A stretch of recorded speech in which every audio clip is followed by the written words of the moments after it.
News 16 Kerala. KKMA രക്തദാന camp സംഘടിപ്പിച്ചു. India Kuwait ബന്ധത്തിന്റെ ഏറ്റവും ഊഷ്മളമായ സന്ദേശമാണ് കുവൈറ്റ് കേരള മുസ്ലിം അസോസിയേഷൻ ഇന്ത്യൻ സ്വാതന്ത്ര്യ ദിനാഘോഷത്തിന്റെ ഭാഗമായി സംഘടിപ്പിച്ച രക്തദാന ക്യാമ്പ് വഴി കുവൈറ്റ് സമൂഹത്തിന് സമർപ്പിക്കുവാൻ സാധിച്ചതെന്ന് ജാബ്രിയ സെൻട്രൽ ബ്ലഡ് ബാങ്കിൽ സംഘടിപ്പിച്ച രക്തദാനം മഹാദാനം പരിപാടി ഉദ്ഘാടനം ചെയ്തുകൊണ്ട് Indian embassy second secretary Harit Khetan Shelat അഭിപ്രായപ്പെട്ടു.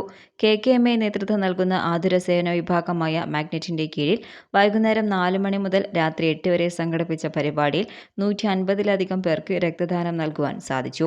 Joy Alukkas marketing manager, Simon Pallikkunnath, Lema Ibrahim Medex marketing manager, KKMA കേന്ദ്ര president K Basheer, AP Abdul Salam chairman, Ibrahim Kunnil vice chairman, Muneer Kuniya treasurer, Muhammad Ali Kadinjimoola, Zamzam Rasheed, T Firoz, AT Naufal, OP Sharafuddeen, PM Jafar, Abdul Latheef Shidiya, Abdul Razak, PPP Saleem, Abdul Kalam Alavi, PM Haris, Aslam Hamza, Ashraf Mankave, KT Rafeeq, Shafi Shajahan, P Riyas, MP Nijas, TM Sharif, Siddique Cherpulassery, Shafi Hawalli, Abdul Rasheed, MK Sabir, Zubair പാറ്റേൽ, സജിബീർ Ali, Sharafuddin വള്ളി, ഇസ്മായിൽ അബു ഖലീഫ, Kamaruddin ജെഹ്റ, KK Shafi, Gafoor Moideenkutty, Naji Habib, Irshad, Ramadan, Abdul Azeez, Shafeeq, Khalid എന്നിവർ പരിപാടി നിയന്ത്രിച്ചു. KKMA കേന്ദ്ര general secretary BM Iqbal സ്വാഗതവും കേന്ദ്ര working president KC Rafeeq നന്ദിയും പറഞ്ഞു. റിപ്പോർട്ട് അബ്ദുൽ കലാം മൗലവി, ന്യൂസ് 16.